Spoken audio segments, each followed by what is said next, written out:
Hey guys, so I thought that I would just take a minute and make a really quick video just because I've gotten a lot of questions about some of the AN lines and stuff I have on the truck. And today I actually need to make a short little line here from the fleece block to the CP3 inlet.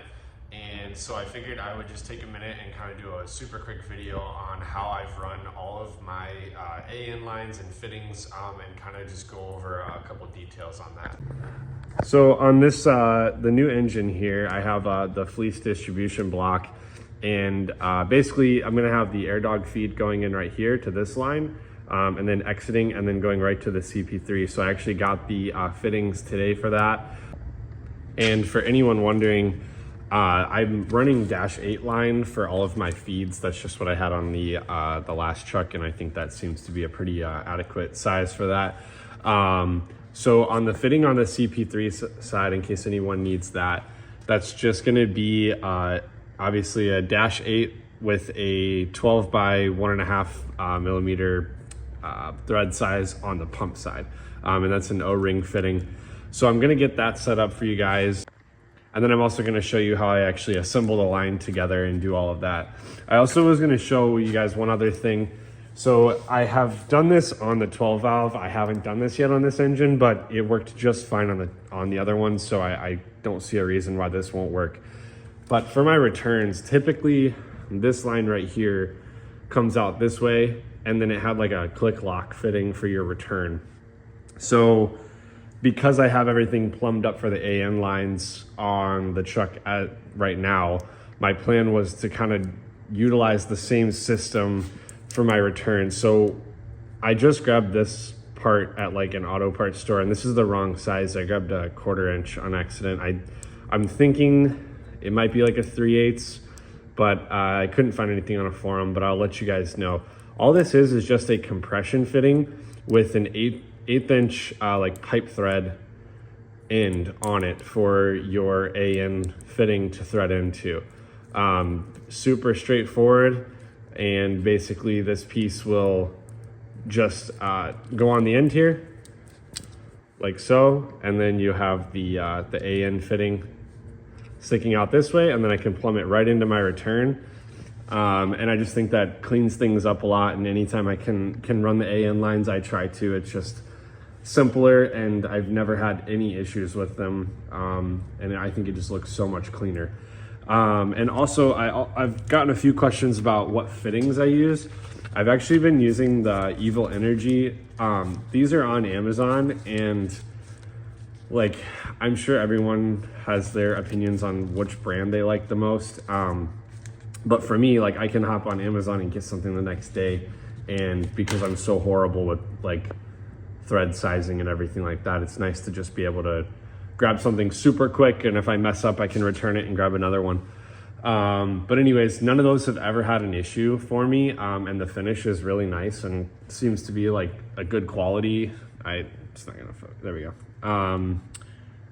You know, this one's obviously been used, so it's a little scratched up, but everything seems like really solid with these, so no complaints about that, and that's what I use. So I'm gonna do a quick video here on how I actually assemble the lines, and then I'll put this one single feed line on, and that'll be it for this one.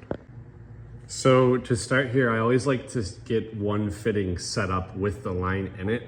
That way I have a point of reference on how long I actually need this line to be. So first things first, I'm gonna take this over to the vise and show you how I set that up and get this part of the line attached. Okay, so on these fittings here, you're gonna have a 2-piece system right here. So we just wanna take this end off. Okay, and with this off, we're just gonna set this piece here to the side. And then we wanna take this fitting, and the AN hose itself is gonna press in from this flared end here. Okay, so with that fitting in a vise, which is probably the best, I mean, you could do it without it, but a vise is gonna make your life significantly easier. You're just gonna take the end of your hose here and make sure you don't have any like burrs or like a bad flare on this end, because it won't press in nicely.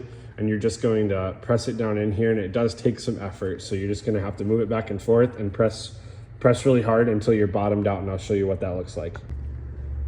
Okay, so from the other end here, you're gonna look down through this way. It's gonna be hard to see on the video, but at the end of the threads, you can see what would be the end of the pipe in there. So you want the hose itself, sorry, not the pipe, the hose to be flush with where the threads start, and then you know you're tight. So we're gonna put this back in the vise really quick. Okay, with this end back in the vise, you're gonna take your fitting here. This end goes down. You're basically just going to press it down in there and then turn it till the threads start to bite. You do need some downward pressure on this. Once the threads start, you're gonna grab your wrench. Now, this is not, necessary by any means, but I just grabbed this again on Amazon because I was doing so many lines. It just protects the fittings a little bit because the aluminum on this side can give as opposed to a wrench, but you can absolutely use wrenches on this, and the fittings are pretty tough. I haven't really had many scuff that bad, and it all gets worked on all the time anyway, so who cares? But this is a nice little option here. So we're gonna get that fitting screwed on and tight, and then we'll go to the next step. All right, so this end of the line is done here, and I just go ahead and install this as if it was in its finished location. And then over to this side.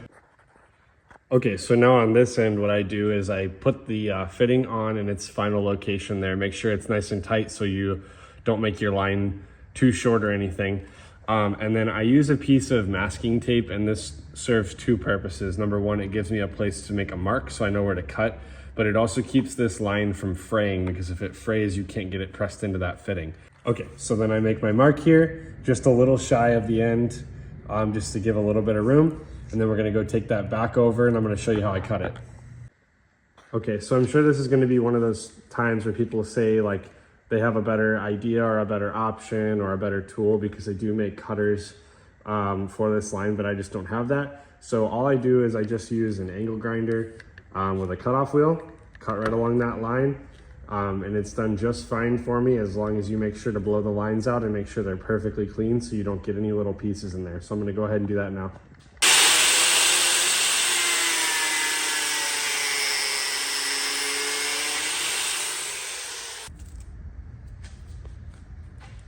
Okay, so now we can pull that tape off, and you can see how nice and clean this cut was, and that's plenty good enough for what we're looking for.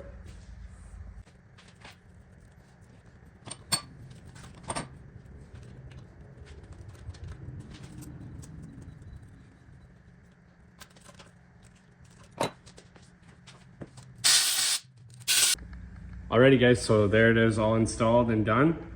Looks nice and clean and simple. I did have to pop this return line off to get this fitting tight, which might annoy some people, but I think it's worth it to me to have it look nice and clean. So I will do another video when I get this compression fitting so I can tell you the exact size. I couldn't find anything on a forum.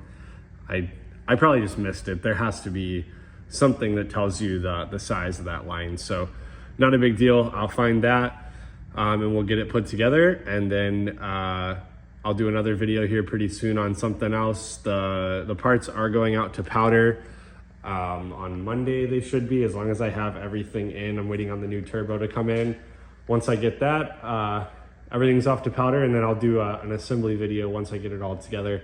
And we got a couple really cool parts coming for that. So I'm really excited to get all that back together and show you guys that. So I'll follow up on the next one.